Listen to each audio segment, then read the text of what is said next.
and the lessee has the right to a particular property.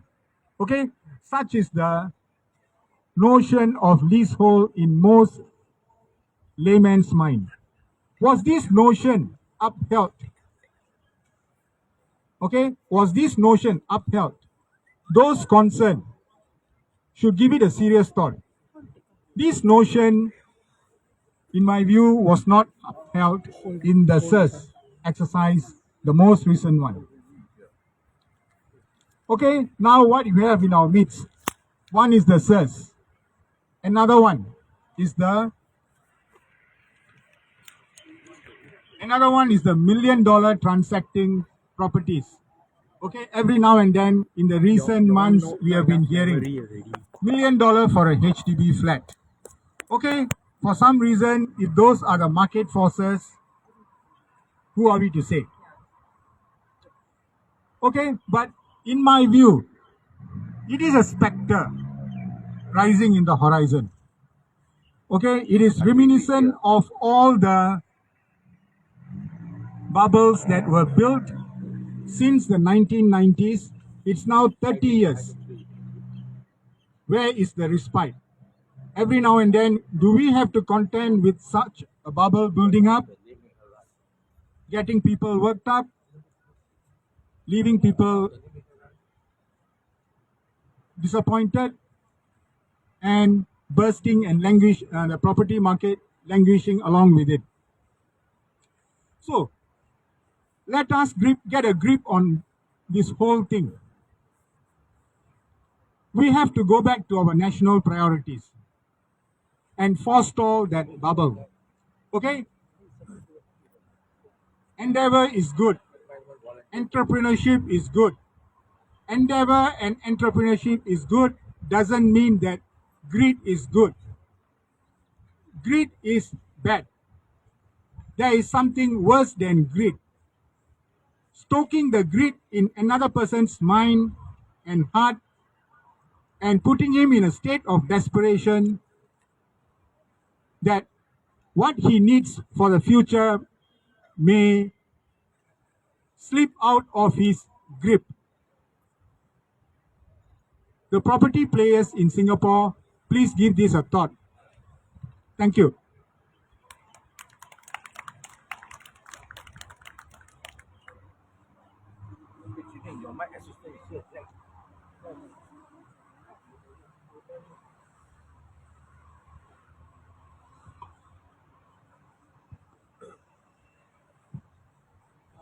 Okay, one more round of applause for Mr. Siva, who just spoke and was talking about the HDB. So my takeaway of after listening to Mr. Siva is basically HDB originally started in the 1960s. They were taking over the SIT at that time before the prelude of HDB.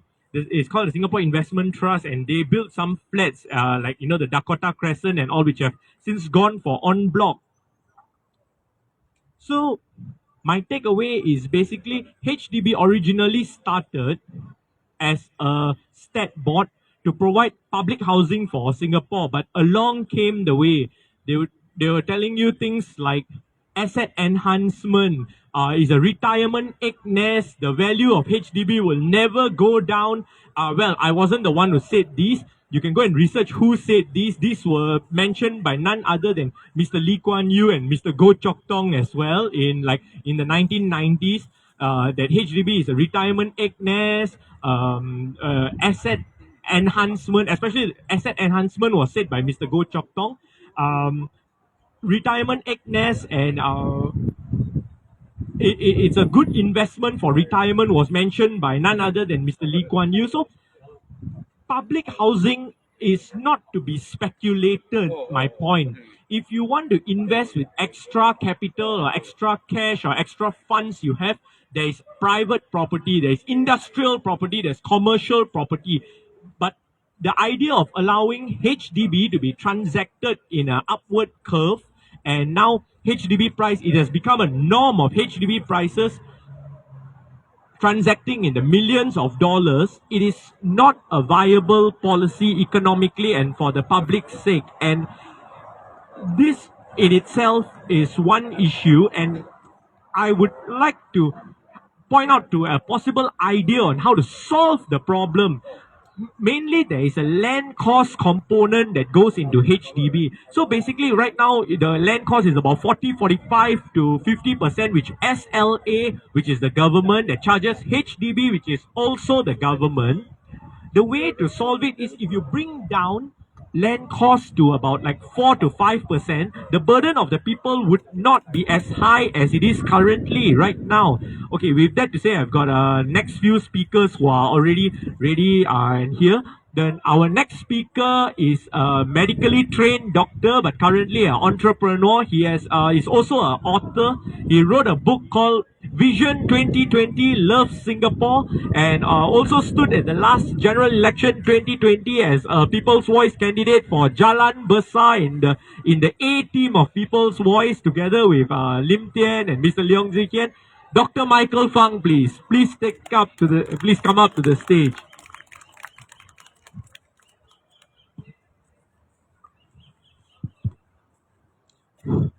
Okay. Hello, everyone. Glad to see you're here. Yeah, sorry, I'm just simply call me Michael. That's okay. Yeah, I'm more used to that. Yeah. All right. I'm glad. Okay, can all of you hear me now? Yes. All right. Good. All right. Okay. I'm glad all of you can hear me. Sorry, because sometimes the speaker or mic may not be that good. Huh? All right. So the thing is, right. Enough of self intro. You can call me Mike or Dr. Mike. That's fine. Yeah. I mean, I don't pretend to have any presumptuous airs or whatever. Yes. All right. Let's get to the crux of the problem. Okay. The reason why you're all here today, the reason why all of you are here today is basically for a simple question, right? How does the SERS impact you, and what relevance has it got to do with you this day, right? I mean, all of you are very interested in this. I mean, we can talk about national statistics and this and that, right? But essentially, if we dwell into that, okay, what matters more to the common citizen is that how will this impact them? How will HDB policy impact their daily lives, right? For example, this SERS policy, right? What does it mean for everyone? Why does this SERS policy have a big impact, right, on every Singaporean, right? That is actually the genuine question why all of us are here today, right? Okay, have I got your attention? Yes? Yes? That's why you all came here today, right? Okay. Okay, we look at this question objectively. Okay, so basically, what is the purpose of having a HDB, all right? Or having what we so-called public housing or HDB, right? All right, it is because in land-scarce Singapore, right, uh, it is much more unaffordable to get a private housing, right? Most or 85% of Singaporeans, if you know, all right, essentially own a HDB. Okay, they own a HDB to live in. So one of the basic needs of people, right, other than food security, all right, those of you who cannot hear me can come closer, right? So one of the issues that are very important in Singapore, one of them is have enough food on the table to eat. All right, this comes in the forms of two things. One is food, and food security, and as well as ability to afford that food, as well as the second basic need is shelter. All right, these are two of the most essential human needs that you can't run away from. All right, so when these two things start to get affected, right, Singaporeans start to get concerned, right? Why? Because when you don't have enough food on the table, the rest is nonsense. Yes, you don't have a shelter when you come back to after work, right? That is also nonsense because you're either going to have to rent, find a place to sleep, or sleep in the streets. All right, that is it. That is what it means to have a shelter. So that is why in the early days, HDB have a policy, right, that says, okay, let's start building some public housing for people, right? That your and my essential needs are met. Yes or no? Okay, so that was a true mission of HDB in the early days. All right. The next thing that we must ask ourselves, all right, is what has this SERS got to do with us? All right. So everyone has a so-called as a home, right? Agree? Everyone has a home right now where you're staying. If not, then please flag out to us. We try to find you a new home, so and so forth. Yeah. But I suppose everyone has a house that they can call a home. Okay, this is very important. If you have nothing to come back to, then what are you working for? Yes.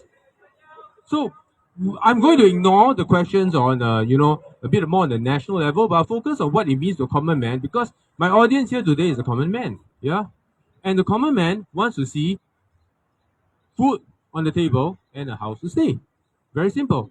And so the question is, okay, so, my house is good, my property value is going up. Yes, I should feel appreciative and everybody should be happy.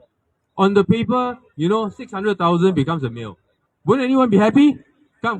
Tell me, would you be happy if you see your house $600,000 a mil? Anyone? Okay, happy. I see some happy nods here. Yeah, it's true. Any more happy nods? Okay, so on the surface, yes, you're right. Your monetary your monetary assets have gone up, right? That is true on paper, yes. But the question is, do most Singaporeans, like you and me, do most Singaporeans own one or two or more properties to stay in? Or able to stay in? Anyone got the answer? Do most Singaporeans own one, two, or three properties? Come. One, right? Most own one, right? Unless you tell me you're a savvy investor, you pay seller stamp duty or ADSD perhaps, and pay all the stamp duties as per neither lah, yeah? Then okay, never mind, you're in the better strata, yeah, I agree. But as far as I know, most Singaporeans own one property. Alright, so let's say your property value has increased, right? Okay, very happy. Then you start to realize, hey, I sell this property, I'm very happy. But do I need to buy my next property? Do I need to buy my next property in an increasing property trend? Yes or no? Yes, right? Unless you own two or more properties. If you're owning a single property, then the conclusion is that, hey, hello brother, I pay 1 million here. Hey, then one go 1.4. I need to top. Let's say if I pay similar for similar and I go 1 to 1.4, do I need to top up 400,000 at the next stage? So the answer is yes, you do. So what now? Is it actually, right, we live in Singapore, so we pay for housing in Singapore. Don't talk about Malaysia or what. If you want to go, then, I can't stop you, right? But if you want to say, you stay in Singapore, you want to work in Singapore, your roots are in Singapore, your friends and families are in Singapore, you stay in one HDB, you sell off, you need to top up, okay, maybe 300,000 or 400,000 because of an increasing property trend that is out of your control. How? Yeah, that's a very interesting question. So this surge or this rise in property trend, does it really benefit you? Yeah? Because unless you have the financial capability to own two or more properties. Okay, I'm not giving a property talk here, seriously. I'm giving you the real thing that's hitting you, the bug right now, right? The thing that's hitting you at home right now.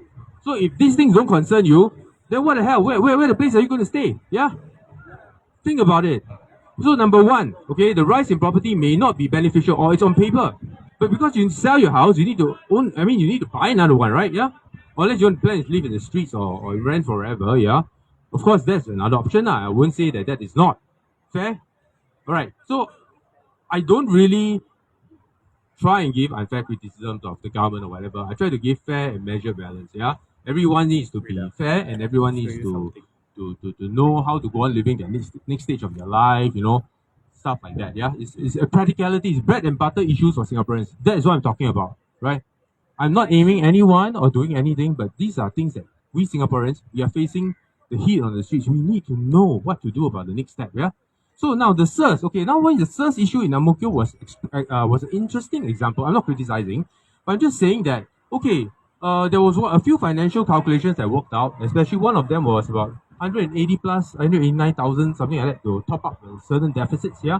So, wow, okay, while you're young, that's okay. I mean, nobody begrudges you when you take a second loan or, improve to a 99-year tenure. There's nothing about it, right? There's absolutely nothing about it. But, the moment you hit 65 years old, and most of these people who are they going to get the money from to top up the loan? Are they going to come up cash in hand, like you? Or you? Are they going to come up cash in hand? That's a big problem. No, now we're not protesting. We are just looking at things in a measured way. So who's going to lend a loan? I mean, seriously, is it going to be the banks that will lend you after 65? Now, who has a loan extended to them after 65? There's a show of hands. None, right? None that's 65 and above actually has a loan extended to them, right? For housing loan, right? Why? It's because after 65, the tenure to pay the loan will be dramatically shortened, right? Potential tenure. And basically, unless you have enough collateral or security to do so, in which case, you don't need to borrow from the bank, right? Otherwise, the bank will lend you, because if, let's say, the person passes away during the thing or unable to fulfill their obligations due to age and lesser job opportunities, then the bank will be stuck, right? Yes. So these are things that we need to think about, right? And SERS alone, right, from its very definition, right, actually is a scheme that the government, takes back the housing for you know uh, you know early buyback kind of thing, lah, right? So it's called selective and block replacement scheme, lah, yeah. So which is why we need to have these considerations. Okay, I know there are many previous SERS before, no issues, right? Many previous SERS before, you don't have to top up. So why can't we follow that principle, right? Where PV actually suggests that, okay, number one, on matter of principle, we should not ask these people to top up. At least give them a one for one replacement. Even it may not be an apple for orange, at least better than having to top up when these people are cash strapped. They have paid, some of them have paid off their housing, right? Paid off their housing. So it's like, where do you want them to live? They're actually expected to stay there until they die. There are other emotional attachments, but let's say that, okay, never mind, they accept it in the shift, correct? But the essence of it is that should a person be asked to top up if they have been selected for SERS and it's not their option, yeah. So and then offering them a 50-year leash is a half measure because there will be discrepancies. Okay, let's say for example a 50-year and a 99-year, you rent out, right? So who's getting the let's say they rent out for the same value. So who's getting the better deal end of the deal? So this will have an impact on the other 99-year leases. So while this is a half solution, this essentially has other implications as well, right? And it's compact. Okay, so basically, let me ask you again. Okay, back to you. Okay, HDB created these public housing, right, for one purpose. Okay, so that everyone has a house is the original purpose. Whereas along the way, somehow it got to become a appreciating asset, right? Appreciating. But remember, no, every time you say appreciating asset, right, you sell your house. Do you need to buy a new one? Yes. And the housing prices are on appreciating end. So what we need actually is a steady controlled growth of housing, right? Which PV has actually an eye to look into, right? Steady controlled growth instead of creating huge bursts of growth and which may suddenly collapse. Right? This will lead to people being unable to service their loans on some ends, which is quite bad. All right. Rather, we want a more stable growth of real estate, which is more what do you call a housing rather than an investment asset to begin with, like, yeah. Because all of you want a house at the end of the day, right? You don't want an investment that go up and down one moment, yeah. That will leave you very unsettled because the bank sometimes when it goes down, you need to top up. It's true. Some of the conditions in the clause say, hey, if it falls below this value, you have to top up, right? And that will be a negative equity charge. Okay, to put in simple terms, okay, if that happens, you're gonna pay money, yeah, and you're already suffering. So we try to reduce that suffering on that level, all right, so that you guys can have a better thing. But again, we don't decide the policy here. I mean, we just can only speak our mind, advise plainly, yeah, and basically see the situation for what it is. That's why you are here.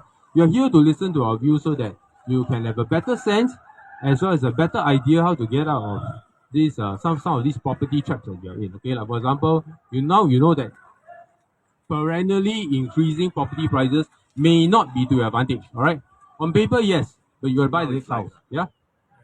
All right. So these are some of the considerations, and basically, if you force someone to move, at least it has to be on some equitable level. In other words, you shouldn't have been forced to top up the money for it, right? Yeah, you can get a bit further with Ang Mo Kio. Nobody's complaining, right? But yeah, there's some people who prefer to live nearer to the MRT and so on and so forth, lah. But yeah, it was something that has been decided long time ago. So if you want to change, you have to make up your mind to change, right? We can help you. Yeah, essentially, it's a people's choice. All right. And for myself, I've advocated that not only other than materials costs, the rest should not be charged to the people at land costs so and so forth, lah, right? And things like MOP, okay, in principle should be scrapped. All right. CPF, if they charge you CPF, should you need to return with interest, knowing that at first they sold you the flat, okay, right? Theoretically, and if they did so, then why should you be returning CPF with interest? Yeah. And also, maybe we're looking at if possible, tenureship of the HDB can be extended, lah, right? Because after all, it's an asset that was sold with land cost. You want to defray the land cost or extend the tenure? I think both are acceptable, possible solutions. At least you leave something to your descendants. Yeah. So there's something. There's called permanency. There's a sense of homeness. There's a sense of reality, right? That we need to bring back to Singapore, right? To the housing scene, because this house is belongs to, so-called, it was sold to you, so it supposedly belongs to you, right? But although we all know it's a tenancy contract, yeah, you go read, yeah. Okay, so basically, there are things, right, that you need to know, and you need a house. You need a house and order. You don't want people to force you out of the house and ask you to top up. That is, I think, on the surface of it, it sounds not so well to you, lah. Although financially it may be balanced, right? But I think it's still not a fair deal for the people, lah. Yeah. So we need to get a better deal. We need to get a better deal, not a fairer deal. Okay. So that's what I'm saying. Okay. Any of you who don't get what I'm saying, all right, can kind of look over me after that. I will try and give you some explanation. But if every one of you gets a sense of what I'm saying, right? Then I suppose it's time that we need to look at possible changes or things we can maybe help this government along or form the next one or whatever, like just get more representation in voice. I believe that would help change a bit of things. Yeah. After all, we are all actually voicing out for the people, right? People like us, we are common people. All of us are, even civil servants, all are affected by these policies, right? Whether be it army officers, policemen, civil servants. I mean, I think we take a reason and standpoint to it that there is nothing wrong. Yeah, there's nothing wrong to it. So I hope all of you give a due point and consideration to this, right? And I hope wish everybody all the best of you for the next 1-2 years, all right? And I hope you get a fairer deal on HDB, all right? Ken? Okay? Ken, huh? All right, okay. I'll see you guys next time. Thank you very much.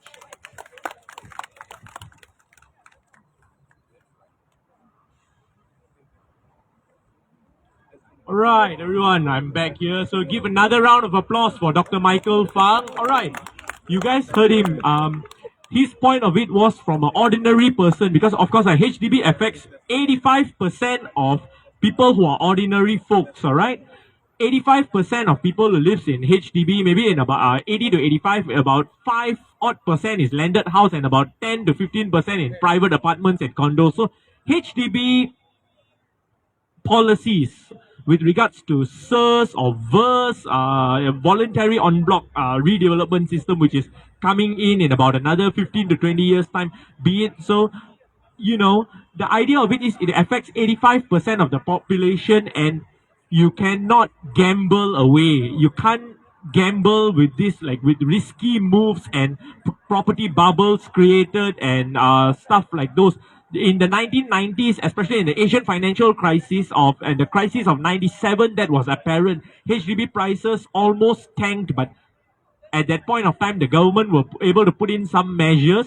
So, literally, the message from Dr. Michael Fang was that this is an issue of average people, ordinary people, the decent and hardworking people, not the elites or the establishment, because most of them are not living in 85% of the public housing. Most of them easily could afford like the multi-millionaires or the crypto billionaires. They are all not. This issue of public housing does not affect the rich, the wealthy. So we cannot have policies which are negatively affecting 85% of the lower to the lower middle class to the middle class to maybe even the upper middle class.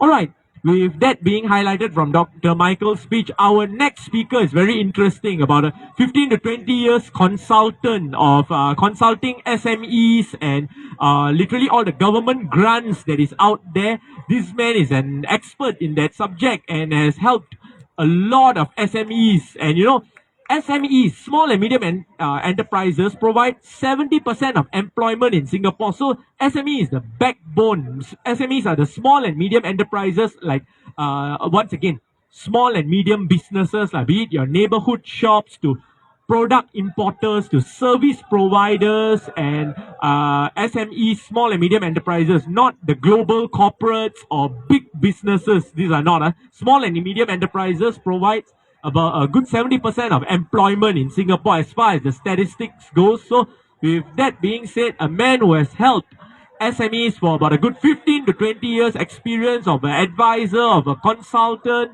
I give you Mr. Raymond Ng.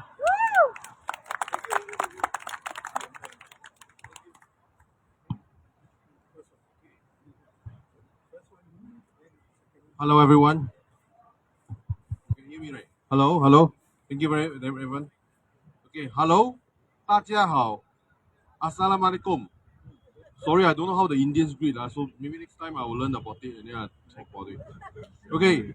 You know, as I give this talk, I went to research on the people who are affected by the SARS, those people in Ang Mo Kio, and of course there are a lot of YouTube videos on them. And as I research on them, I find that they are of a certain age. Okay, it means that these people like 50, 60, or 70 years old, it seems that these people have contributed to the economy of Singapore, and thanks to you guys that we have a Singapore that we are having now. But the thing is that that's why it's even more painful for me when the government want to take back their houses and make them pay for the replacement in the name of national development and often in the name of replacing the flats or whatever. Okay, so the thing is that, and then of course for them, if they are too old, they can't get a loan. Okay, and these people have contributed to the Singapore economy and society. My first question to you is that can we forget these people? Can we forget these auntie uncles? Can we? We cannot. Can we forget those who have contributed to Singapore? Of course not. Okay. And also in the last few days when I was doing research, of course, on the internet, there is always keyboard warriors, I mean, there are some keyboard warriors that are friendly to the PAP one, and you know that, and they are basically asking the question, what's the problem of topping up? Because you get a 99 years lease, you get more, and of course you pay more. I mean, they are talking about people who are in the 50s, 60s, 70s, and 80s. Why do they need 99 years? Okay, you must see that some people may still want to buy so they can pass to their kid. Okay, some may just be too old or do not wish to pass to their kids, or they may not have any kids. Okay, and nowadays usually kids will have their own houses, right? Okay, okay. So these people are speaking from their point of view and not knowing what is true for those living in Ang Mo Kio. Okay. Again, you see, the thing is that the uncle and auntie living in the Ang Mo Kio, right? They have their own needs. Okay, they live through their life, contributing to the Singapore economy. Can we forget about their needs? Of course not. We cannot forget about people who have contributed to Singapore. The next topic I'm going to talk about is the PAP minister. Okay, our government is run by policymakers who have little understanding of what people are facing. Okay, basically, our government basically tell us if the chicken run out, we go and get fish. Okay, I thought fish is more expensive than chicken. Okay, and when Singapore do not give birth, right, they say making babies does not need so much space. Maybe that's why they're making HDB smaller and smaller, since we don't need that space to make babies anyway.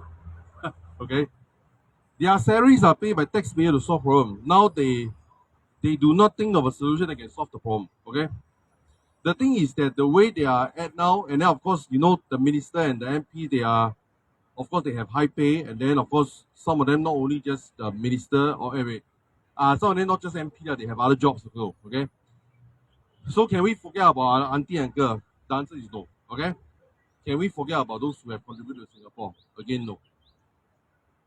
And of course, the thing is that I want to turn back to the PAP promise. For the last 30 years when I was growing up, we have always been told that our HDB is being an asset. Okay, and then of course later after being told it's an asset, right? Then as we grow older, we are being told that this asset have a 99 years lease, and then of course later we say that this thing will, and then of course now recently, of course in the newspaper we say that the last 50 years will worth lesser than the first 50 years. Okay, and the thing is that we are being promised it being an asset. What happened now? Okay. And the thing is that while we are talking about this, right, while it seems that only the people in Ang Mo Kio are affected, but I ask you one thing: do you think that this will affect the rest of you who are not living in Ang Mo Kio, guys? Yes, right? Because whatever happens to them can happen to you. Okay, and I was speaking to people who are owning private housing, like private condo or maybe bungalow or terrace house. Do you know that the law that the government has extend to even you? The thing is that the government can can pass a law that says that I want to acquire you back, even if it's freehold, they can just pay what they think is the market rate and they can pay a house. So the thing is that don't think that you just affect people in Ang Mo Kio. You affect everyone in Singapore. Okay. So for me, it's very simple. Okay. How do we solve the problem? The thing is that we got to be more politically sensitive, more politically aware. Okay. And of course, every 4 years or 5 years, we can vote them in or vote them out. Okay. We can always vote them in and vote them out. Okay. So with this, I end my talk. Thank you very much. Let's pass on the next.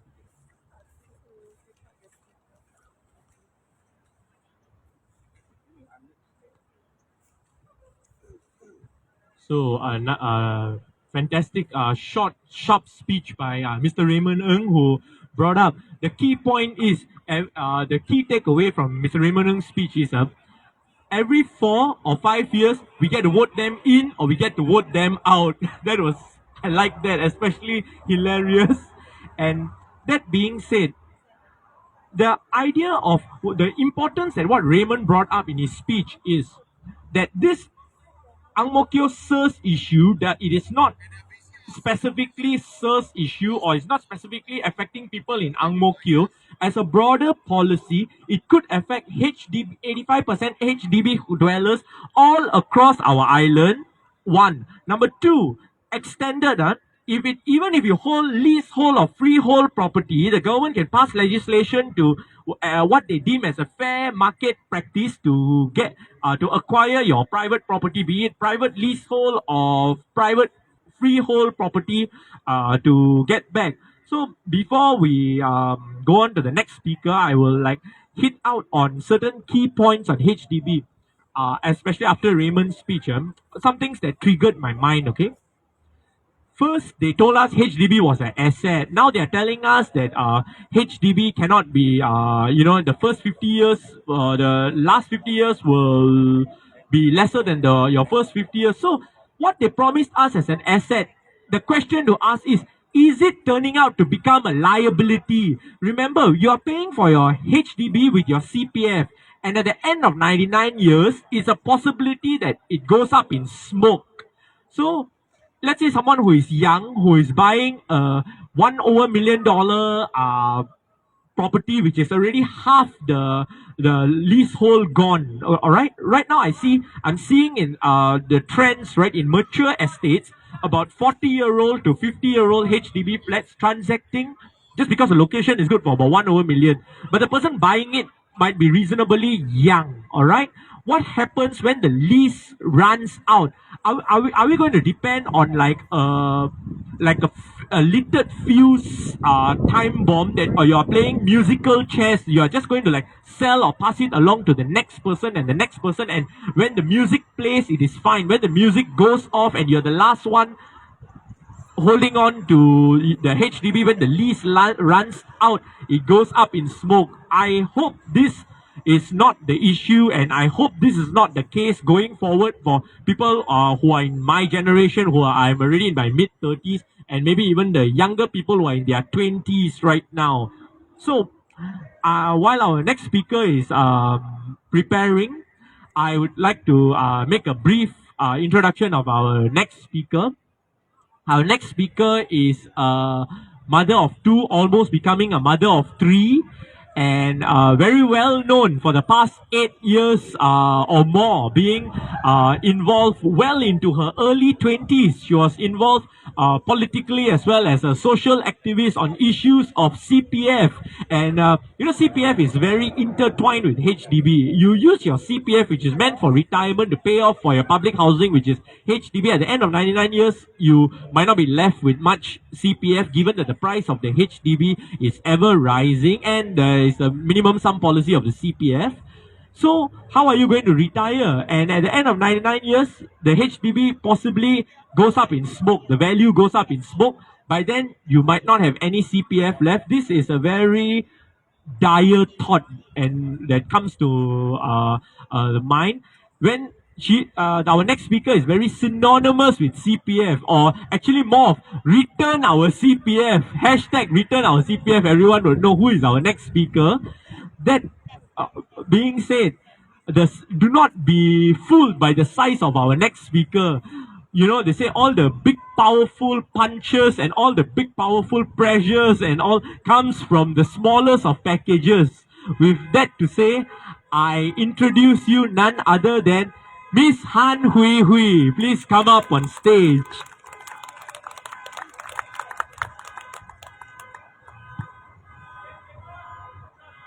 Right, Hui Hui, here you go. Here's your mic. And I see your boy also following you. Very cute.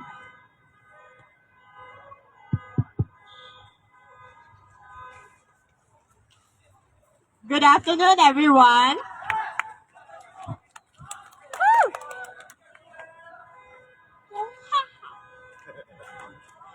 Good afternoon, everyone.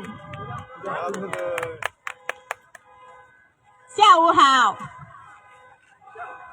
可是，可能我们是属于比较幸运的，因为人家在网上会讲 ，people online they will say, we are all very lucky because people who come to Lim Park, most of us has a house.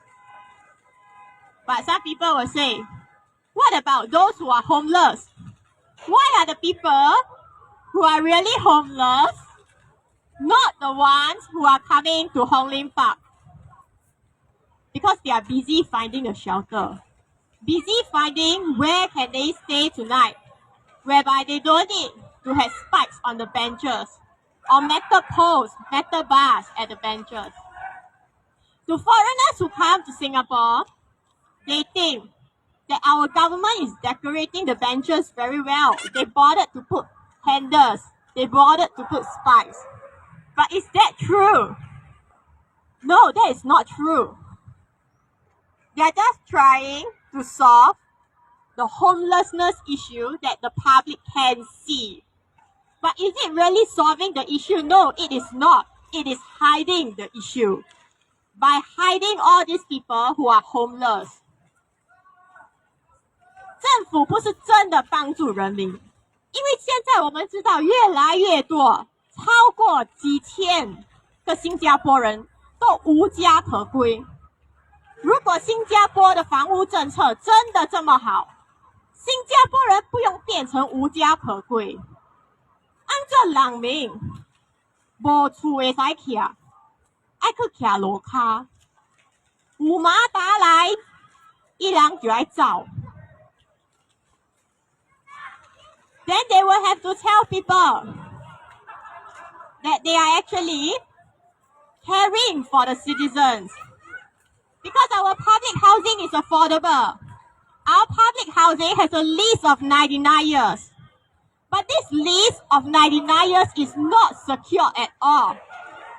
Why is this lease of 99 years not secured?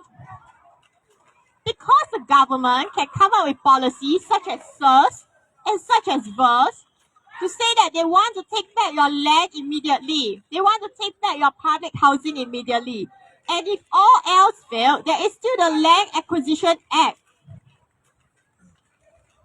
当你的屋子好好住在那边，讲可以住99年，住到一半他讲，我们现在要有一个 SERS， 住40年、50年，他就要跟你拿回，要不然他跟你讲 OK 好，我不要拿回，70年、80年过后来一个 VERS。And the Prime Minister himself has declared that if let's say your housing do not fall under SERS, then it will go automatically under VERS. And under VERS, the condition, the things that the government will give back to you is less favorable.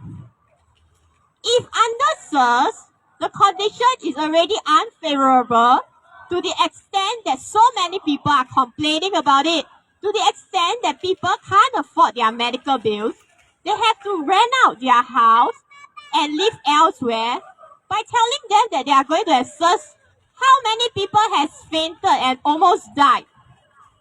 Will the government come and take care of their housing bill, their hospital bill? No. They are the ones still have to pay for the housing SNCC. No.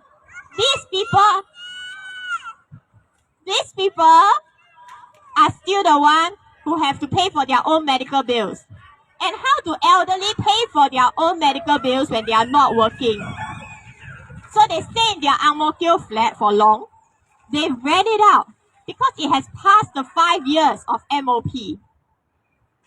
But if these people were to move to a new housing estate with a new lease starting from be it 99 years or 50 years, with a new MOP period, they cannot rent out their house for the next 5 years. Where are they going to get their rental money to pay for their medical bill, to pay for their SNCC, to pay for all their utilities in their housing? Is the government going to pay for it? No, the government won't be paying for it. 所以当政府讲屋子给你可以住到99年的时候，可是现在他住到一半，40年、50年他跟你拿回，70年、80年他跟你拿回。然后新加坡的资政在国庆日、国庆典礼已经讲过了，他讲说，如果你的屋子是已经住到70年、80年他才拿回的话，他给你的条件、给你的赔偿是没有讲好的。而屋子呢，如果现在你只住30-40年，他跟你拿回，条件就已经不好了。你如果还在相信新加坡政府的房屋政策，你是不是准备变成无家可归 ？And people will say, well, Han Hui Hui lives in a BTO, so what's the big deal? The deal is, imagine this. If a plate of chicken rice has dropped, do you think the chicken rice in the restaurant have to drop in their prices or can they increase? So if the housing prices in Singapore, when people can choose between a 50-year lease and a 99-year lease, and there is a demand going for 50 years lease because people can't afford it, the prices for housing in general in Singapore will drop. Why should I rent a house and have a lease of 99 years when I'm already past 50 years old? And most Singaporeans are marrying late. So when they need a house, maybe they marry at 30 years old and they have the house maybe 5 years later at 35. They just need a lease of 50 years to live until they are 85. Why should they get a house that have a lease of up to 99 years? So demand will drop, housing prices will drop. And what happens when housing prices drop?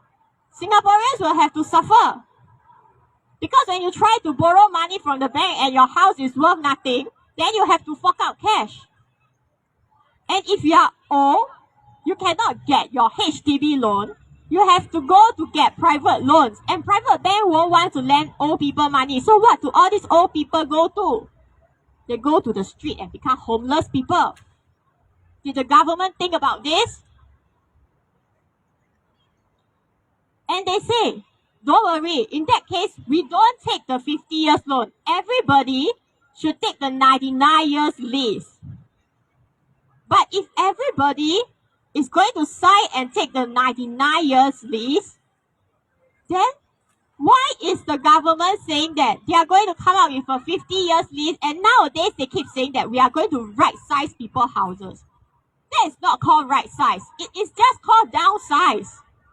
Our HDB is already becoming smaller and smaller. And they still say that they are going to right size our house. And they are asking people who are already, let's say you are moved from a 4-room flat, 5-room flat, already your house is going to become smaller. And now the government say you still need to further right size it. Then it's only going to become even further smaller. And now people will say, can you bring out some statistics? Because you didn't bring out any statistics in your speeches. That is because the PAP supporters, when we bring out numbers, they don't listen to it. And even if you bring out numbers to Singapore court, for example, the unvaccinated judicial review, when we bring out numbers from the government to the Singapore court, what does the judges say? They are based on shaky assumption. So is the Singapore court telling me that my statistics are based on shaky assumption, or is the Singapore government, Singapore court saying that the Singapore government actually makes statistics based on shaky assumption? Are the statistics statistics really from me or from the Singapore government? If the Singapore government are the ones providing this kind of statistics, why is the Singapore government providing shaky statistics to Singaporeans? What are they trying to steal? What are they trying to lie? What are they trying to hide?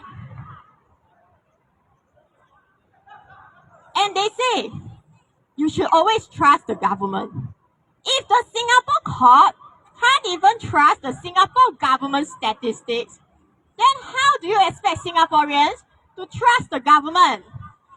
And if the Singapore court thinks that the Singapore government is lying through their statistics, then why are PAP supporters asking us for the statistics? The PAP supporters should ask the PAP for the statistics. And until now, towards our public housing, there is no transparency, no accountability towards how our money is used. And some people will say, okay, she talked a lot. Why is she not wearing t-shirt like she used to? Why is she wearing this? Because this is called nursing maternity dress. And people will say, okay, so what's the big deal? The big deal is, why does a pregnant mother need to stand here to say that we need to protect our housing for our future generation? If the Singapore government is doing a good job towards our housing issue, towards our housing policy, why are elderly fainting at Ang Mo Kio right now? Why are there ambulances being called to the Ang Mo Kio estate when it is run by none other than the Prime Minister? 如果新加坡执政，新加坡总理他们真的懂得管新加坡，管好他们的房屋政策，为什么人民要沦落到来到芳林公园讲我也有人照顾我们的屋子，没有人关心我们人民可能会无家可归，可能没有钱给房屋。Of course, the PAP supporters will say, if you're not happy, you can migrate. Then to the PAP supporters, if you're not happy, you can don't watch. But why are you still watching? You're watching because you know the PAP is lying to you. You are trying to find out the facts. But you also know that the PAP has none other than statistics based on shaky assumption. Can the PAP be trusted? No! 当一个政府连给人民的号码都不可以正确的讲出来，我们哪里还可以相信他？他到现在 people will say, okay, you're wearing a nursing and maternity dress. So what is nursing? Nursing means breastfeeding. So they will say, oh, Han Hui Hui, you are breastfeeding. You have been breastfeeding and lactating for the past 5 years. Every single day. Of course, that's why my children are still here. And people will say, that you are none other than being like a cow. If you think I'm like a cow, then our housing issue, our HDB is none other than a cash cow to the PAP government. The PAP government, from a cash flow perspective, has been taking more money from our public housing than giving back to the people. Did they even give back to the people? No. Our land is free. The government take it for free. They develop it, yes. But how much cost is being used to develop it? What is used for the construction? What is used for the manpower? And that's about it. Construction and manpower, can they tell us? They keep saying that they are selling their HDB at a loss. That is because they have been pegging all the land prices to the CBD area, to the Central Business District area. 我们的屋子在哪里？ Punggol, Sengkang, Jurong, Tampines, 乌路的地方，他把那块地的钱放成是好像在芳林公园，放成是那种商业区的那种金钱，那种土地来贩卖。然后他跟人民讲，这块地很贵，你知道吗？你懂，我们是亏本卖给你的嘞，那个屋子。如果真的是亏本卖给人的话，你觉得他还愿意当政府吗？他脑里只有金钱，亏本卖给你的事情他会做吗？他不会做。So why is it that until now they are still harping and they're still trying to squeeze people out of our housing policy. And now they squeeze you not only during your first time you buy, during the BTO. After that, they try to squeeze you out from your SERS. And if you don't qualify for SERS, which only 5% of the people qualify, if you are the remaining 95%, then they will still try to squeeze you out from your verse. And the government has already declared that the condition, that the things that they are going to give to you as compensation under SERS is already bad. So under verse is going to be worse. So we cannot trust the Singapore government or how they are going to manage our future housing policies. And that is why we are here today. The Singapore government has also said that they spend a lot of money, that they try to give you free upgrading. Is the upgrading really free if you have to pay money for it? And if they can bulk purchase all your BTO unit or your upgrading unit like Lego bricks, how much is the cost? How much did they pay those people to build your house?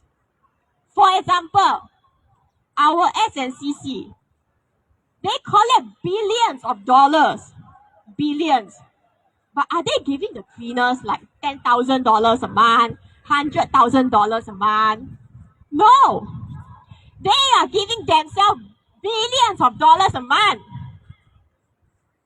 And they organize activities through their grassroots, through their CC, through their RC. And can opposition people participate in it? When they claim to be non-partisan? No. First, they vet through. Are you a PAP voter? You PAP voter? Okay, you can take the benefit. If you're not, you don't get the benefit in this RC, CC, or even PA event. The Singapore government always claim they are non-partisan. If they are really non-partisan, if the People Association is non-partisan, then this is not a real baby inside already. If the PAP government can be trusted, the Singapore court will not say they make statistics based on shaky assumptions. Even the Singapore court don't trust them. So why should we trust them? 如果新加坡的法庭、新加坡的法官都不相信新加坡政府，我们新加坡人民还相信新加坡政府来干嘛？ If the PAP government can be truthful to the people, and if the PAP government has made plans properly in the first place, there is no need to come out with SERS. There is no need for them to do this kind of thing and try to squeeze money out of people who have already lived there for a long time. People who are already attuned to the environment. People who are using these houses because the Singapore government doesn't care about our public housing, public healthcare, and our retirement. So first is the housing, next is the healthcare, whereby elderly are fainting at Ang Mo Kio, going to the hospital. And why is that so? Because they need to pay for their medical bill. They are already having health conditions. And with this kind of news, they have heart attack, they faint, they couldn't take it, high blood pressure, high cholesterol, etc. And therefore they end up in the hospital. And what is the Singapore government doing about it? Nothing. Next, if the government care about our retirement, then there is no need for this kind of elderly to rent out their houses as well. So first, there are people who have to rent out their houses to pay for their medical bills. So maybe they stay in the master bedroom, they have to rent out the other rooms. And there are also people who use these houses as retirement income. So how they are using these houses as retirement income works? Well, they can rent out the whole HDB unit for $2,000-$3,000. Then they go elsewhere to rent another bedroom for maybe say a few $100s. And this is how their retirement income comes about. Why do they need such retirement income? Why do they need such retirement plan? Because the CPF is nothing but a failure. If the CPF system did help the elderly population, they don't need to work at old age. They don't need to come out with this kind of retirement plan. They don't need to rent out their house and be afraid of the MOP when they have to move to a new estate. They don't need to rent out their house and then after that scared that the government is going to confiscate their house and faint at Ang Mo Kio at the Prime Minister GRC. 就是因为新加坡政府没有想好来房屋政策，他只是在那边想赚钱，就叫人家住30-40年就搬走。然后就是因为新加坡政府没有跟人民讲说，你的物质其实它随时可以拿回，他让你以为你真的可以在那边享清福，可是他们呢退休政策没有想好，因为退休政策没有想好，人民必须把物质租出去，拿来退休。租出去怎么退休？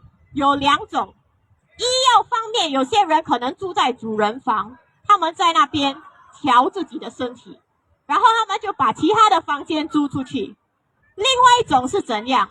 另外一种就是他们需要退休，没有钱，没有收入，就找不到工作，因为可能老人身体不好，手脚慢，给人家嫌东嫌西，没有的工作。所以这种人他们就怎么办呢？他们就把整间屋子租出去，可能可以租出去2、3千块。他们在外面又自己租一个房间，租一个房间可能几百块，所以这相差的价格就是他们的收入。他们退休老了要吃什么，要用什么，要去 polyclinic 这些都有钱用。为什么要这样子？他们这样子就是因为公积金政策很失败。如果没有失败，人民不需要这样子做。如果新加坡政府有想好我们的医药费用，人民不用掏钱出来。如果他可以想好我们退休费用，老人真的有办法退休，他们根本不用租物资。现在你叫人民不要靠你，不要靠你的医药政策，不要靠你来养他们的身体，不要靠你来养他们退休。他们用自己的房子来退休，用自己的房子租出去来退休。你跟他们讲要搬出去住，然后搬去新的地方，5年不可以租，这样他们5年的收入从哪里来？ The Singapore government wants Singaporeans to be independent. So there are Singaporeans who say, okay, fine. You know, I don't need you to pay for my medical fee. I don't need you to pay for my retirement. I will rent out my house. And now by telling Singaporeans they need to go to another new estate for their housing, they need to start a fresh 5 years of MOP. Where is their income going to come from? And it is because the failure of this government in terms of our public housing, public healthcare, and our retirement. We are going to come here again on 23rd July at 4 p.m. Thank you.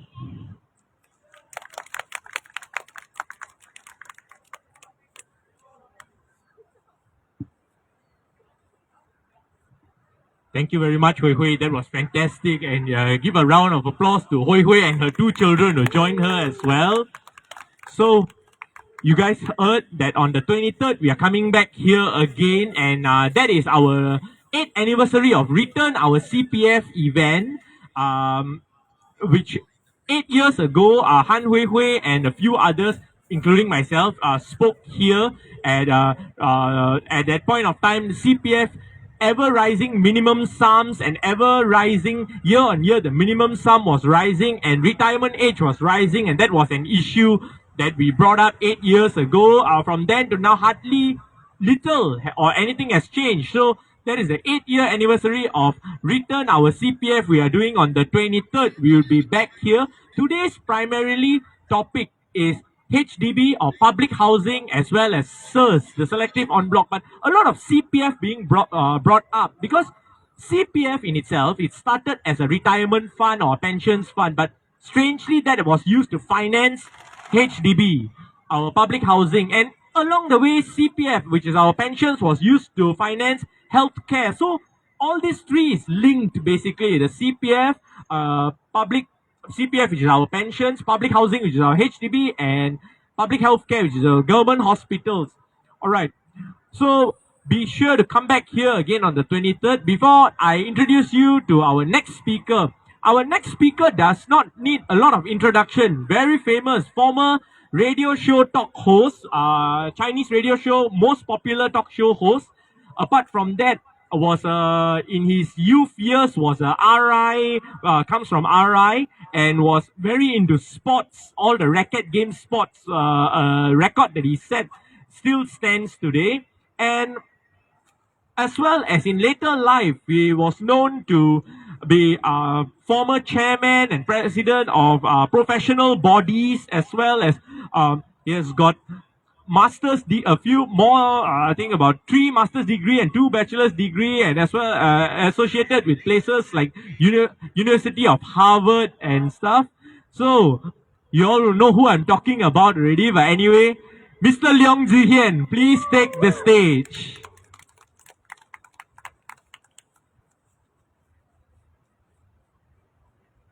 Okay, also for you, I'll give you wireless mic. I know you like to move around.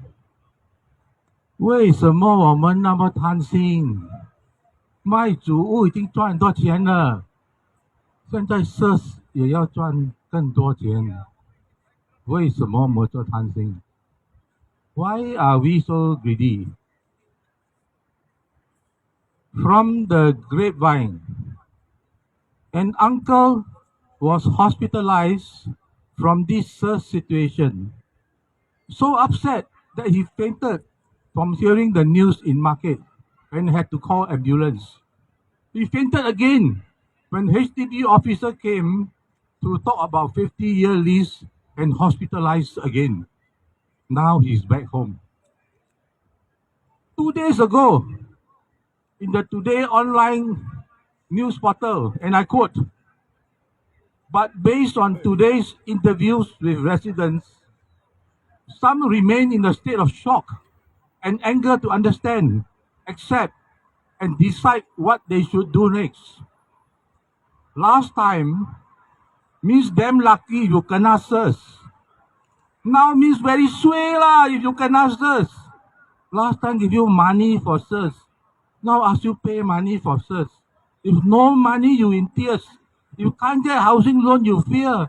If you know CPF, you say, oh dear, 3 months left, still pretend never hear. 1 million HDB flats, the end is near. The time bomb of the 99 year. Who make money and who lose money is very clear. Why are we so greedy? On 7th April, the residents of these 4 blocks in Ang Mo Kio woke up to the news that they kena SERS. Nothing much happened. The news just reported and nothing much happened. 9 weeks later, I received the HDB financial guide that was sent to a resident. And then I posted, just Ang Mo Kio, resident has to top up $187,000 for replacement 4-room flat. And then all hell broke loose. The media were reporting like crazy. Every day, reporters were going to interview the residents. I have been writing for more than 30 years. Never have I made a post that have had so many reactions, likes, shares, comments, etc. You know, the way the news is reported makes a world of difference. How come in April when the news report on SERS Ang Mo Kio, nothing happened? Then on 13 June, when I just make one post, it goes viral. Well, maybe that's why we have to use $180 million of taxpayers' money to keep some media going. So, on 13 June, I make the post. On the 27th of June, 325 residents out of the 606 affected residents submitted a petition to the minister. 3 days later, on the 30th of June, on a Saturday, the minister and the CEO of HDB went to the site to talk to the residents. And on that same day, on that Saturday, the media reported, oh, we now have 2 new options for the affected residents. 2 days later, July the 4th, Parliament convenes. 2-day sitting, July 4th and 5th. So the first thing that happened that morning at 1:30, not in the morning, Parliament starts at 1:30. NCMP Leong Man Wai raises his hand and said, I have submitted a parliamentary petition from the residents of the affected blocks. You know what happened? The parliamentary petition signed by 361 residents was rejected because it did not meet the requirements of the standing orders of Parliament.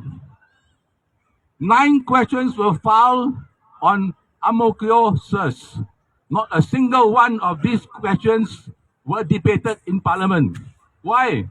Because the numbering of the question was like 70 to 78. So no time. Such an important issue. Parliamentary petition by the residents rejected. Debate in Parliament don't have. And what do we have? On the first day, Monday, 4th July, at the end of the parliamentary session, the MP for that particular constituency in Amokyo made an adjournment motion. An adjournment motion where she spoke for 20 minutes and the minister could reply. But you know what's the difference between the adjournment motion and the parliamentary debate? None of the MPs could say anything or ask any questions. So effectively, there was no debate. Why are we so scared? Sorry, it should be why are we so greedy? So what are the 2 options?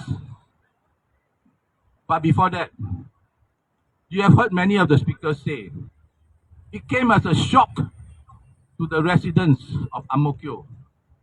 Because in practically all the previous about 83 SERS in the history of Singapore, almost all, most if not all of them, they don't have to top up any money. Most if not all of them were more than 30 years old.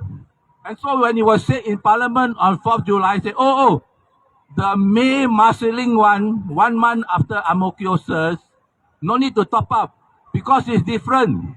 Because the SERS, these Marsiling flats are not so old. They're only about 30 years old. Hello. As far as I can find from my research, almost all the 83 or so SERS in the history of Singapore did not require any top-up or hardly any top-up, and almost all of them were more than 30 years old.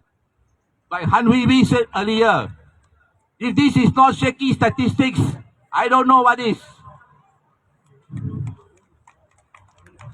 The 2 new options. You either take a 50-year lease or you take an even shorter lease with a lease buyback. For example, you take a 30-year lease, then you sell the remaining 20 years to HDB. They give you a sum of money to top up your CPF life. What if you are still alive after 30 years? Oh, they said, don't worry. When the time comes, we will figure out something for you. And you know, the solution to solve the problem has created an even bigger problem. What is the big problem now? Imagine you have all these blocks of flats. They are a mixture of 50 years lease and 99-year lease. So, if I want to rent out my flat in this block, the rental is the same, right? Whether I'm a 50-year or 99-year, the person who rent from you will probably pay me about the same amount. So what's the big problem? All the 99-year lease won't die lah, because if the rental yield is so different, the price of the 99-year lease will drop a lot relative to other 99-year lease in the rest of Singapore.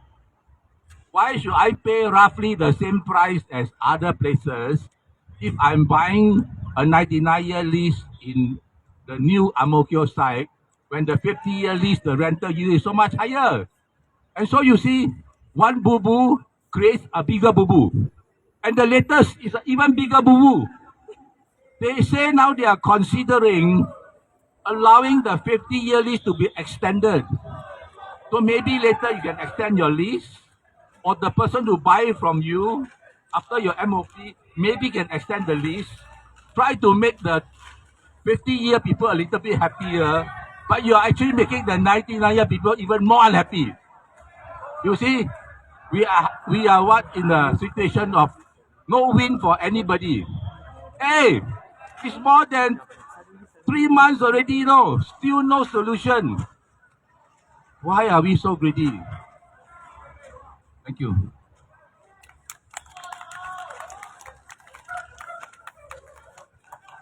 Thank you very much. Very nice speech from Mr. Leong Zihian, who I fondly call him Uncle Leong. Okay, so before our next speaker comes, I was asked to make an announcement that, you see Jacqueline going around with the box collecting contributions because of, for us to come up with this, we got expenses. So you see brand new set of audio equipment, better than the previous one. We have to forever keep improving what we do, and of course 2 weeks time we will be here again, and the primary topic will be on CPF. So far you have seen the speakers highlight on the HDB, the different aspects and the different elements. So my takeaway from Uncle Leong Zihian's speech was primarily there is a problem. The solution has created an even bigger problem of the 50 years lease, which might cause rental yields to spike up for the 50 years lease, as well as the transacted prices in Ang Mo Kio or the rest of the island. It might bring down the property prices because of offering a 50-year lease. So these are the key takeaways, that the solutions to solve the problems create even more problems. Okay, with that being highlighted, let me bring up our next speaker. And you all might have guessed who is the next speaker. He's a lawyer for about a good 20 to 30 years and in practice, and one of the kindest person that I've known, and always there to publicly help people who are downtrodden, the needy, the less fortunate. And primarily you can see that a lot of these people, right, who are needy, downtrodden, less fortunate, it is not due to their own actions, which is partially, but it is more of those affected by policies, those fall in through the cracks through policies, those who are, there's something called systemic risk or systematic risk. So, there will be a group of people who suffer from systemic or systematic risks. He spots them from a legal perspective as well as a political or social perspective. A person who has been very active in the last 5 to 7 years and quite well known. None other than Mr. Lim Tian. I'd like to introduce him up to the stage. Leader of People's Voice. Round of applause, louder. So it's like, all right. Thank you, Prabhu. Thank you for that very kind introduction. Ladies and gentlemen, it's a great pleasure for me to speak to you today on this topic of SERS. I'm very glad that all of you have made the effort and the time to come down. Now, I am not going to talk to you about the technical aspects of SERS, all right? I think for that, my other colleagues like Zihian and others before him have said the needful. But I want to take up from where Zihian left off. And this issue of SERS has consumed our country for the last 2 weeks or 3 weeks. All right? It has been the hottest issue under discussion. And rightfully so, because 85% of Singaporeans live in HDB. All right? And let me say this. when this issue exploded,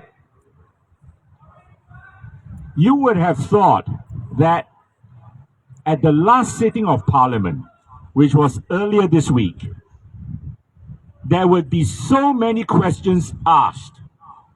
And it is a topic of urgency, isn't it? Because so many people have been infuriated, frustrated, not least the elderly. But, you know, on opening day of Parliament, when Leong Man Wai of the PSP tabled 8 questions, I believe. Zihian, am I right? 8 questions? 9 questions. Nine questions for discussion in Parliament.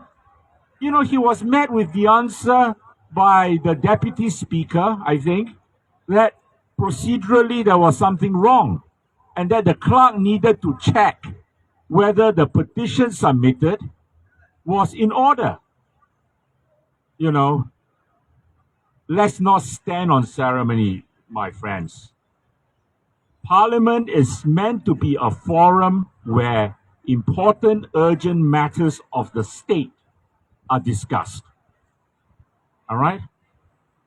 Do you ever see a situation, an urgent situation, being bypassed in the British House of Commons because of procedural issues?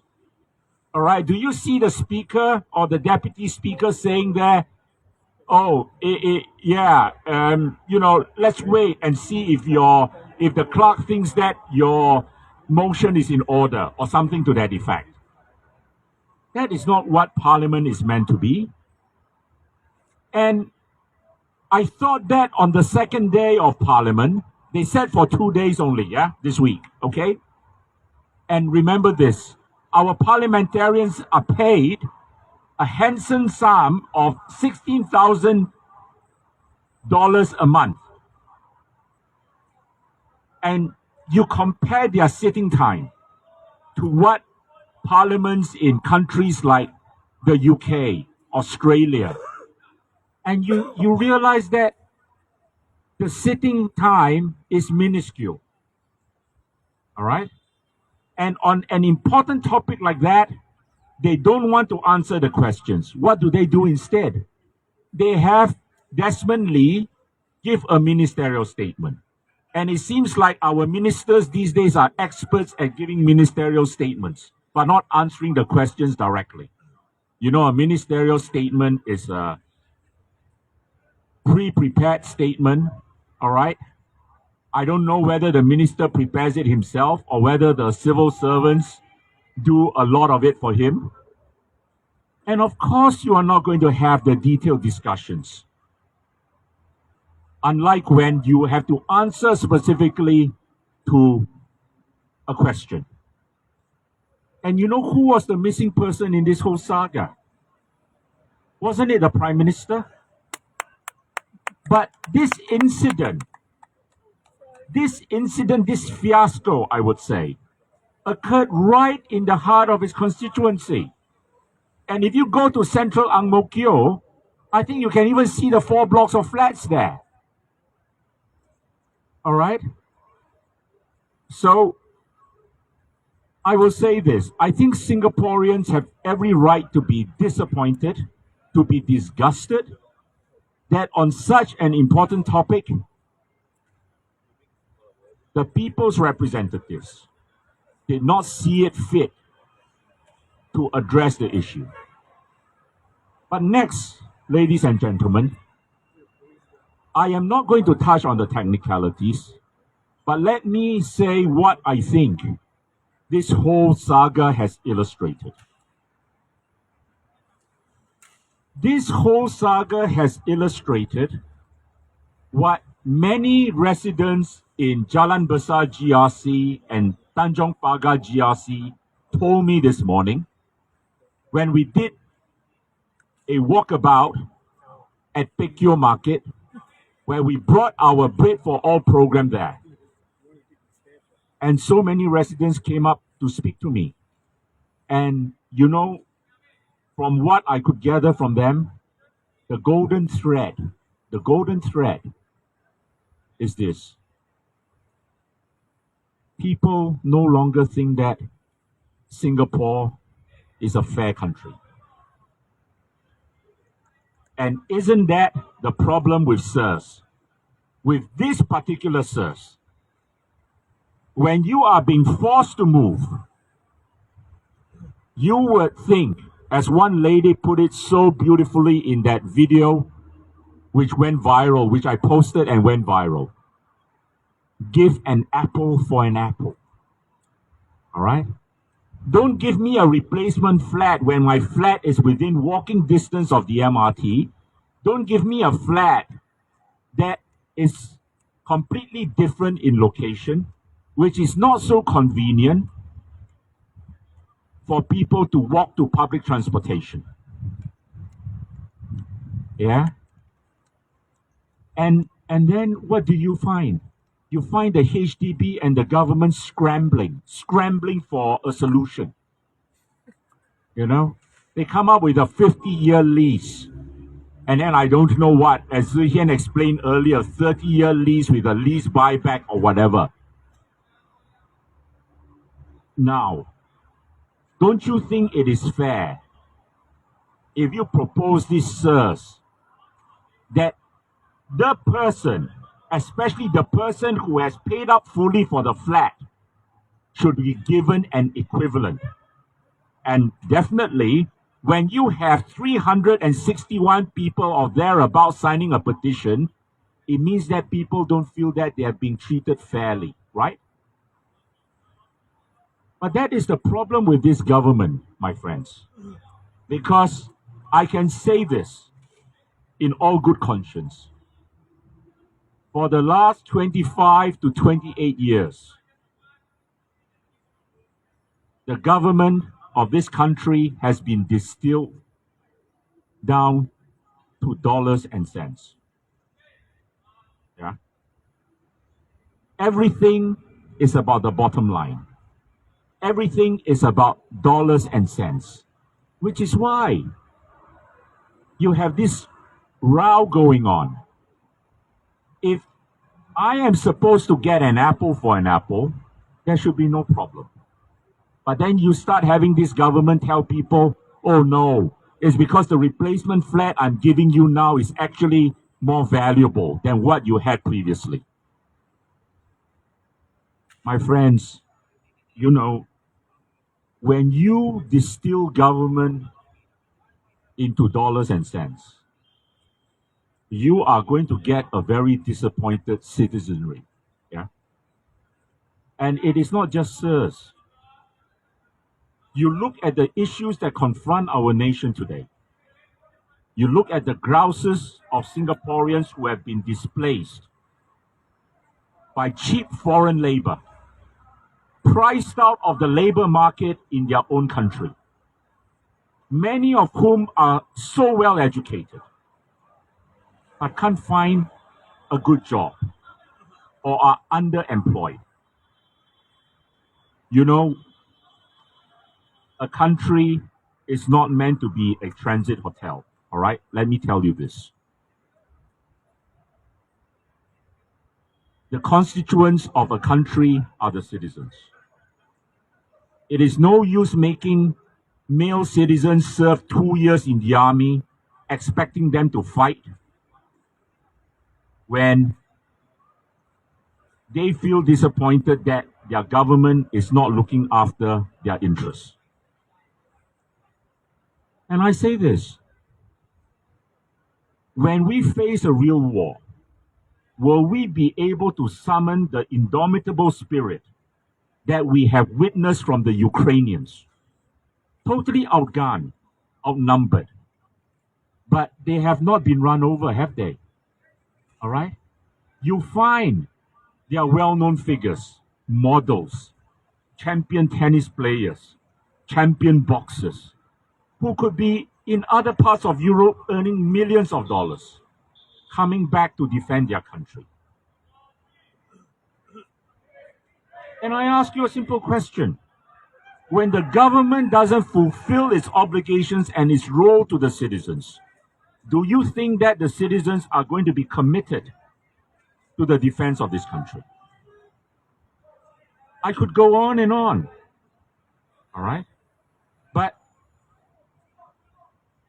there is something fundamentally wrong with our public housing policy, a policy which had noble ideals, that every Singaporean would have a roof over his or her head, and affordable shelter.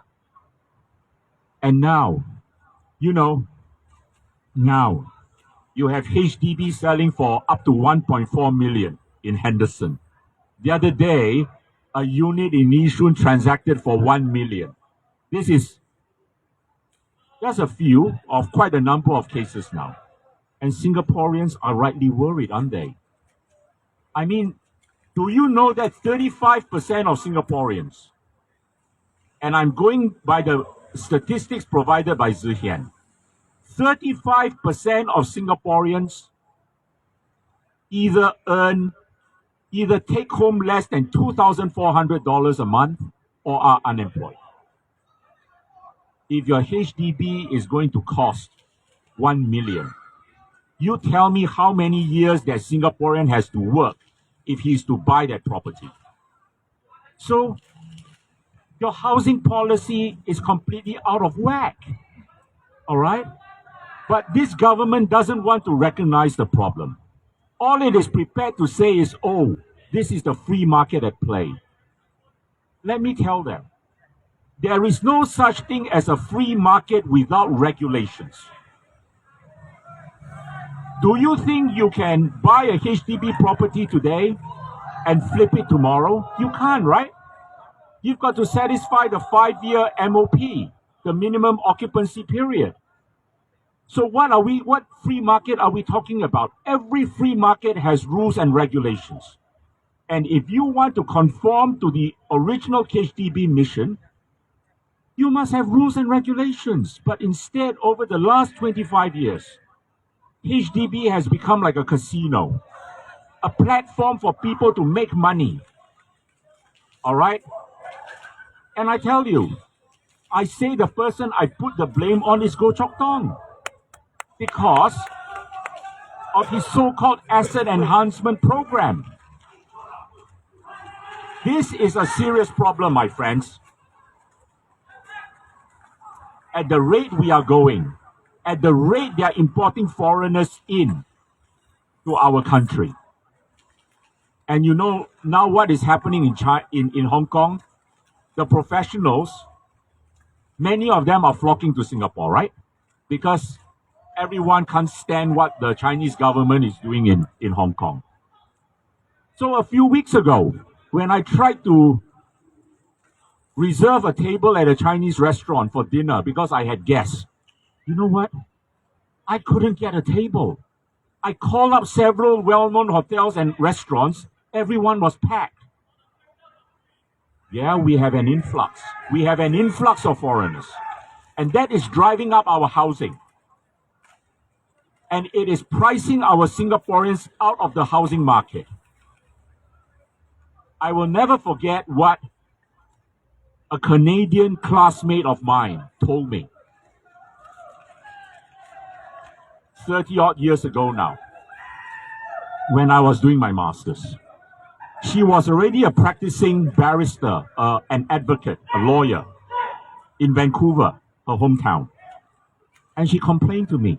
She said, you know, Tien, I can't even buy an apartment in my hometown because the Hong Kongers have priced me out of the market. Because if you remember in 1989, 90, that was before Hong Kong reverted back to Chinese rule. And they were all flocking to Vancouver, amongst other places. That is what you get. And that is where government needs to step in to regulate in order to protect the interests of the citizens. But you have a government now with a bottom-up attitude, right? The higher the price, the better, they think.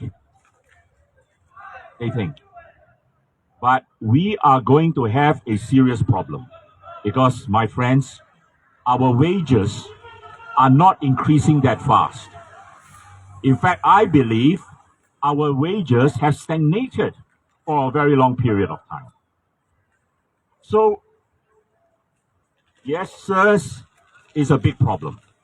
SERS will continue to be a big problem because now Singaporeans have woken up to the reality after what Lawrence Wong told them a few years ago. The balloon has popped, and people realize that there is zero value to a flat after 99 years. But the government is not solving the problem. The government is exacerbating the problem. And so I ask you to seriously think of this issue of fairness. Because many Singaporeans now realize that the most important thing that we must do is to build a fairer society. But you are not going to get it with this bunch of PAP in the parliament. And that is why we need change. All right? I'm not talking in platitudes here. We need change. You're not going to have change when you continue to have this government who believe in these policies. And before I conclude, let me say this. SERS is now the raging topic. I invite all the political parties in Singapore, including the PAP, to a debate on this issue. All are welcome. In fact, the person who should represent the PAP should be none other than Lawrence Wong, the presumptive heir to Lee Hsien Loong, as the next Prime Minister. The PSP, the WP, the SDP, RP, all should be at the same table. And let's see how the discussions pan out and what are actually the solutions. I am not going to listen to the Straits Times every day running, to me, absurd articles, all right? Downright absurd articles and misleading articles suggesting that residents there are happy with a 50-year lease or a 30-year lease. Yeah? Let all of us come together and see how this problem can be resolved. Thank you very much. All right, so that was Mr. Lim Tian, our last speaker, and with little to do right now, I will address this issue. For those of us who are here today, do not be disheartened, all right? A lot of people telling me, very little crowd today. Do not be disheartened. Remember, this is a raging fire issue. All it takes is one spark, all right? All it takes is one spark. I can see there's more than one person here today, but that in itself is a good start. So one person becomes two person becomes four person becomes 8, and 8 person becomes 16, and so on.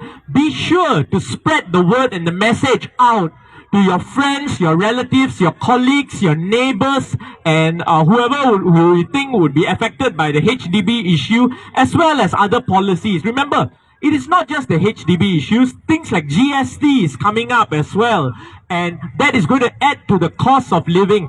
And for all those who want to know more, I have written a book, myself, Prabhu Ramachandran, addresses real issues in Singapore. In my book, I have briefly touch on the issues like the most expensive car in the world, HDB prices rising, CPF, retirement inadequacy and stuff. So if you all want a copy of my book, be sure to approach me. I'm selling at an open price. Any amount that you guys are willing to give, I have a only limited set of copies with me. So now again, I'm going to the point of not being disheartened. Be sure that you guys turn up on the 23rd. We will be back on the 23rd of July, all right, for CPF, return our CPF. Remember, a CPF in itself is forever. The retirement sum is increasing and the retirement age could be increasing itself. So my takeaway from after every speaker, I gave a takeaway. After Mr. Lim Tian, my takeaway was, as foreigners keep on coming in, there's demand for the property prices, which keeps on going up. That's the private property prices, which is pegged to HDB, and HDB goes up as a public housing, all right? while our jobs, if you factor in our jobs for the last maybe 10 years, the earnings and the earnings and the wages and the salaries have not gone up if you factor in inflation, and currently we are facing inflation as well. If you face inflation, right, which means the value of your money is not as valuable as it was last year or the previous year. It is not just housing that becomes expensive.